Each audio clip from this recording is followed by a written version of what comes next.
अस्सलाम वालेकुम, मैं हमारी अली। आप देख रहे हैं मेरा चैनल। धर्मेंद्र की जायदाद की तकसीम शुरू हो चुकी है। किस कानून को फॉलो किया जाएगा, हिंदू या फिर इस्लामिक लॉ?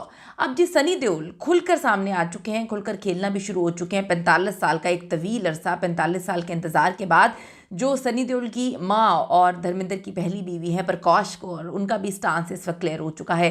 धर्मेंद्र के आखिरी दिन इंतहाई मुश्किल और तकलीफ में थे। हेमा मालिनी ने ये लेटेस्ट इंटरव्यू दिया, उन्होंने इंकशाफ किया और ये भी बताया कि मैं उनके आखिरी अयाम में उनके साथ नहीं थी, मुझे कुछ इल्म नहीं कि उनकी तबीयत किस तरफ जा रही थी। हमें मालूम था कि हमारे साथ क्या होने वाला है, लेकिन हम कुछ नहीं कर सके, हम अभी भी कुछ नहीं कर सकते। आज की वीडियो में जी ये बात करेंगे कि वो खूबसूरत जोड़ी, वो प्यारे दो खूबसूरत लोग जिनकी लोग मिसालें देते थे, जिन्होंने दुनिया से बगावत करके शादी की, मज़हब चेंज करके शादी की, खूबसूरत जोड़ी जो हमेशा एक दूसरे के साथ रहे, उनकी ज़िंदगी कितनी मुश्किल थी। जो दूसरी शादी का फ़ैसला हेमा मालिनी का था, जो दुनिया के लिए तो all was everything was very good, हर चीज़ बहुत बेहतर थी, हर चीज़ बड़ी अच्छी थी, लेकिन अंदर कितनी तकलीफ़ और अजियत सेकंड वाइफ ने बर्दाश्त की। पहली ने तो की ही की, उसके लिए तो ये सबसे बड़ा दुख था कि उसके शौहर ने किसी और से मोहब्बत कर ली, लेकिन जो राइट्स थे वो सारे फर्स्ट वाइफ के पास थे। सेकंड वाइफ जो है उनके पास कोई राइट नहीं था। ये बातें तो अब खुल के सामने आ रही हैं। रिक्वेस्ट है चैनल को सब्सक्राइब करें, वीडियो को आखिर तक मुलाहिजा फरमाइएगा ताकि आपको इल्म हो सके कि शुरू की मोहब्बत, जो जवानी की मोहब्बत होती है, वो मोहब्बत तो बड़ी आसान लग रही होती है, अब शादी भी कर लेते हैं, लेकिन फिर वो जो आपको हर दिन उस मोहब्बत की कीमत चुकानी पड़ती है, वो धर्मेंद्र ने चुकाई या नहीं चुकाई, लेकिन हेमा मालिनी ने बहुत ज़्यादा चुकाई।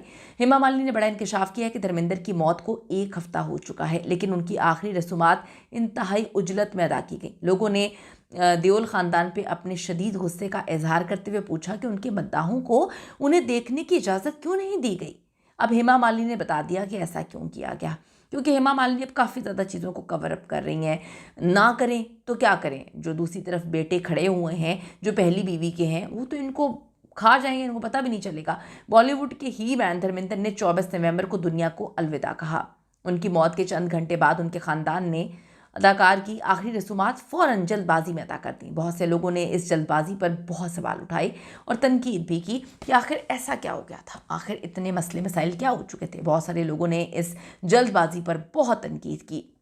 उनके लाखों मद्दाह जो हैं, उनकी आखिरी रसूमात की इजाज़त उनको क्यों नहीं दी गई, ये सवाल उठा रहे हैं। अब देओल ख़ानदान के करीबी फिल्मसाज हमादुल रियामी की एक पोस्ट सोशल मीडिया पे हलचल मचा रही है। वो धर्मेंद्र की मौत के बाद हेमा मालिनी जी से मिलने गए और वहीं पर हेमा मालिनी ने बताया कि धर्मेंद्र के मद्दाहों को उनसे मिलने क्यों नहीं दिया गया या आखिरी बार उनको देखने क्यों नहीं दिया गया। हेमा मालिनी ने बताया कि जनाजे में जो उनकी अंतिम यात्रा थी, उसमें इतनी जल्दी क्यों की गई, आखिरी रसूमात जो होती हैं। फिल्मसाज हमाद अल रियामी की अरबी में लिखी गई ये लंबी पोस्ट बड़ी वायरल हो रही है। उन्होंने वजाहत करते हुए कहा, मैं धर्मेंद्र की आखिरी रसूमात के तीसरे दिन तजर्बाकार अदाकारा और उनकी अहलिया हेमा मालिनी से मिलने उनके घर जाता हूँ। ये पहला मौका था जब मैं उनसे आमने सामने मिला। अब हालांकि मैंने इनसे पहले भी कई मौके पर दूर से उनको देखा हुआ है, लेकिन इस बार माहौल बड़ा मुख्तलिफ था, दर्द से भरा हुआ माहौल बिल्कुल अलग था। भारी एक लम्हा था जिसे ख़त्म करना बड़ा मुश्किल था। हमाद ने हेमा मालिनी का हवाला देते हुए कहा, धर्मेंद्र को जल्दबाजी में आखिरी अलविदा क्यों कहा गया। हेमा मालिनी ने यह भी इंकशाफ किया कि पहली बीवी प्रकाश कौर के घर कोई तकरीब में उन्हें और उनकी बेटियों को इनवाइट ही नहीं किया गया, बताया ही नहीं गया, बुलाया ही नहीं गया। दूसरी तरफ सनी देओल ने साफ साफ कह दिया है कि धर्मेंद्र की 450 करोड़ की जो जायदाद है, उसकी वरासत से हेमा मालिनी को 1 रुपया तक नहीं मिलेगा। याद रहे कि धर्मेंद्र ने अपने भांजों तक के लिए 5 करोड़ की ज़मीन जो है वो छोड़ी है। उनका आबाई घर, उनकी आबाई ज़मीन, उनकी ज़िंदगी का प्यार और 45 साल साथ गुजारने वाली बीवी हर चीज़ से महरूम रहेगी। ये बड़ी अजीब सी बात है। हमाद ने लिखा कि मैं उनके पास बैठा और उनकी आंखों में दर्द भरे आंसू जो है देखता गया, जैसे उन्होंने छुपाने की कोशिश की। उन्होंने रुक रुक के कहा कि काश मैं उस दिन फार्म हाउस पे होता जहाँ मैं तकरीबन 2 महीने पहले धर्मेंद्र जी के साथ था, काश मैं उन्हें वहाँ पर देख पाता। उसने मुझे बताया कि वो अक्सर धर्मेंद्र से पूछती थी कि आप अपनी खूबसूरत नज़में और तहरीरें शाया क्यों नहीं करते, और वो जवाब देते थे कि उन्हें नहीं, मुझे कुछ और अशार ख़त्म करने दो। वक्त ने उन्हें मौका नहीं दिया और वो चल बसे। आखिर में हेमा मालिनी ने अफसोस के साथ कहा, मुझे अफसोस है कि उनके चाहने वाले उन्हें आखिरी बार नहीं देख सके। धर्मेंद्र ने जो उनकी बेवाएँ हैं उसमें प्रकाश कौर और हेमा मालिनी और 6 अदद बच्चों को छोड़ा है। उनके बच्चों में सनी देओल हैं, बॉबी देओल हैं, ईशा देओल है, आहाना के साथ अजीता और वजीता भी शामिल हैं। तो ये है जी वो कहानी। ये लोगों को बहुत आसान लगता है कि प्यार भी बड़ा आसान है, आपके पास पैसा है तो घर चल जाएंगे, 2 बीवियाँ चल जाएंगी, 3 बीवियाँ चल जाएंगी, लेकिन आपको हर चीज़ की कीमत देनी पड़ती है, मोहब्बत की कीमत।